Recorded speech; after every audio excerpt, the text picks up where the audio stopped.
खासकर अगर आपके बढ़ते बच्चे हैं तो उन्हें रोज शहद का सेवन करना चाहिए। ये उनकी बुद्धि और हर तरह के विकास के लिए बहुत कुछ करेगा। सफेद कद्दू भी। सफेद कद्दू और शहद दोनों चीजें एक साथ मिलकर बच्चों के लिए एक शानदार आहार है। कर्नाटक में कुछ जनजातियां हैं जिन्हें जेनु कुर्बा कहते हैं।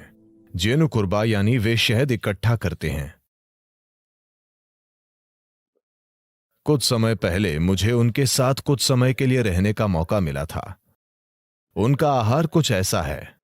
सुबह सबसे पहली चीज एक बांस का गिलास, यानी बांस की टहनी इस तरह से कटी हुई, इसमें करीब 3/4 लीटर शहद आ जाता है। सुबह 3/4 लीटर शहद, बस यही आहार है।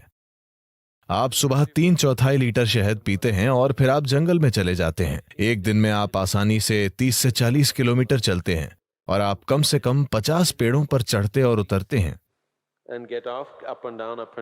ऊपर नीचे, और शाम तक कुछ और नहीं खाते। छत्ते से शहद निकालते वक्त जो भी आपके हाथों में लगता है आप उसे चाट लेते हैं। तो एक दिन में आप लगभग 1-1.5 लीटर से ज्यादा शहद पी रहे हैं। जब आप शाम में वापस आते हैं तो कुछ अनाज होता है, आमतौर पर इसे जोला कहते हैं। ये ज्वार है, ये मक्के जैसा होता है, मक्का या रागी या ऐसा ही कुछ। उनका रोज का मुख्य भोजन शहद है और आप ये 3/4 लीटर शहद पीते हैं और पूरे दिन इतने सक्रिय रहते हैं, लेकिन भूख नहीं लगती। वे बस वैसे ही ऊर्जा से भरे रहते हैं। वे इस पर ही जीते हैं। उन्हें शहद चरवाहा कहते हैं। शहद ही उनका आहार है। शहद उन सबसे अच्छी चीजों में से एक है जिनका आप सेवन कर सकते हैं। मानसिक स्थिरता, शारीरिक खुशहाली, जीवन शक्ति, इन सभी चीजों को काफी हद तक बढ़ाया जा सकता है सिर्फ रोजाना शहद के सेवन से।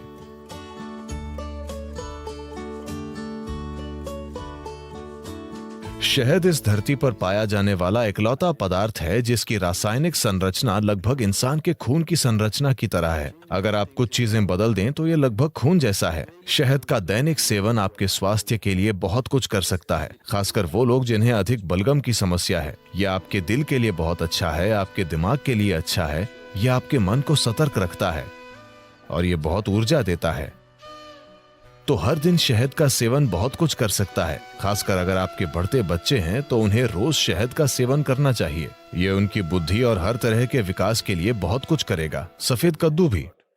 सफेद कद्दू और शहद दोनों चीजें एक साथ मिलकर बच्चों के लिए एक शानदार आहार हैं, उनकी बौद्धिक क्षमता को बढ़ाने के लिए।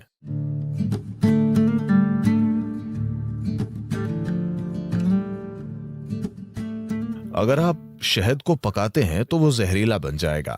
शहद को पकाया नहीं जाना चाहिए। मुझे पता है कि लोग इसे बेक कर रहे हैं, इसे केक और दूसरी चीजों में पका रहे हैं। ये करने के लिए अच्छी चीज नहीं है। अगर आप इसे पकाते हैं तो शहद का कुछ हिस्सा जहरीला हो जाता है।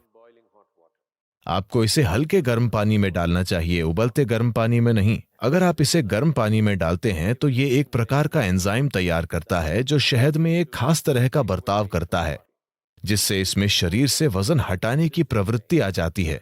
अगर आप इसे ठंडे पानी में डालते हैं तो ये एक अलग तरह से बर्ताव करता है और ये शरीर का वजन बढ़ा देता है।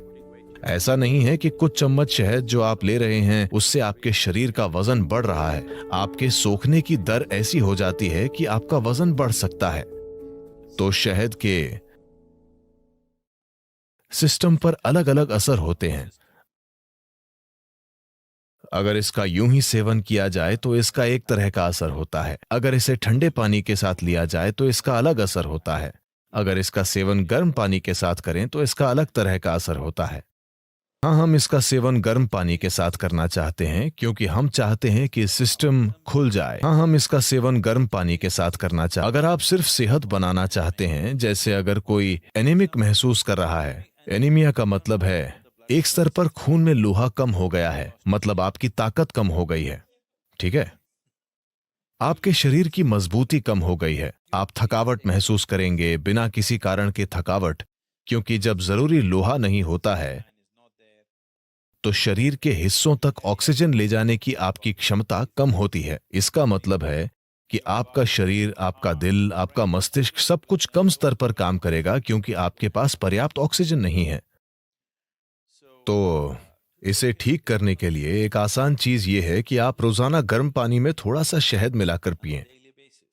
और आप देखेंगे कि धीरे धीरे आपकी आरबीसी की मात्रा बढ़ जाएगी। अगर खून में ऑक्सीजन ज्यादा है तो अचानक आपको ऊर्जा का विस्फोट महसूस होगा। अचानक सब कुछ सक्रिय है, शरीर की पुनर्जीवन प्रणाली बेहतर है, मृत कोशिकाएं जल्दी जल्दी बदल रही हैं। शरीर में आप जो आलस महसूस करते हैं वो काफी कम है।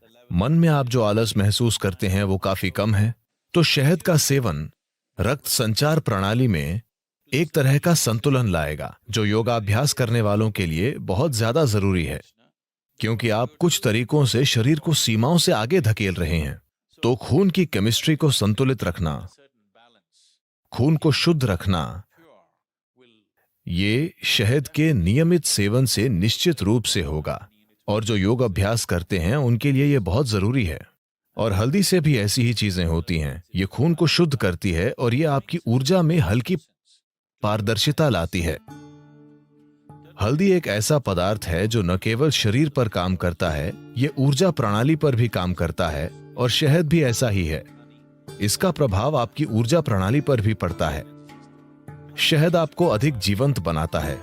हल्दी एक तरह से आपको शांत करती है और आपको सहज रखती है।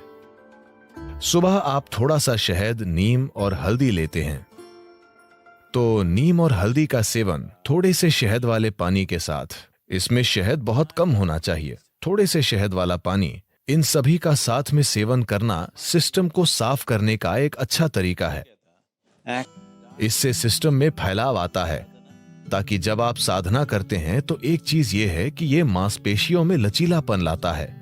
दूसरी बात यह है कि मांसपेशियों में लचीलापन आने के परिणाम स्वरूप आप सिस्टम को धीरे धीरे एक अधिक शक्तिशाली संभावना में बदल सकते हैं। अगर आप एक नए स्तर का लचीलापन लाना चाहते हैं तो पहली चीज यह है कि सिस्टम से काफी सारा विषैलापन निकालना होगा। अगर आप सिर्फ पानी का आहार या शहद और पानी का आहार लें जो आपको पर्याप्त ऊर्जा देगा, अगर आप पहले से ही बहुत पतले नहीं हैं, अगर आप थोड़ा वजन कम कर सकते हैं, अगर आप शहद डालेंगे तो आपका वजन भी कम नहीं होगा। अगर आप पर्याप्त शहद लेंगे या आप चम्मच भरकर शहद लेंगे तो आपका वजन कम नहीं होगा। अगर आप 7-8 दिनों तक ये करते हैं तो शरीर से बहुत सारा विषैलापन बाहर निकल जाएगा। अगर आप ऐसा करते हैं तो आप पाएंगे कि अचानक आपका शरीर कहीं ज्यादा लचीला हो गया है। प्रयोग करके देखिए, इस पर विश्वास मत कीजिए।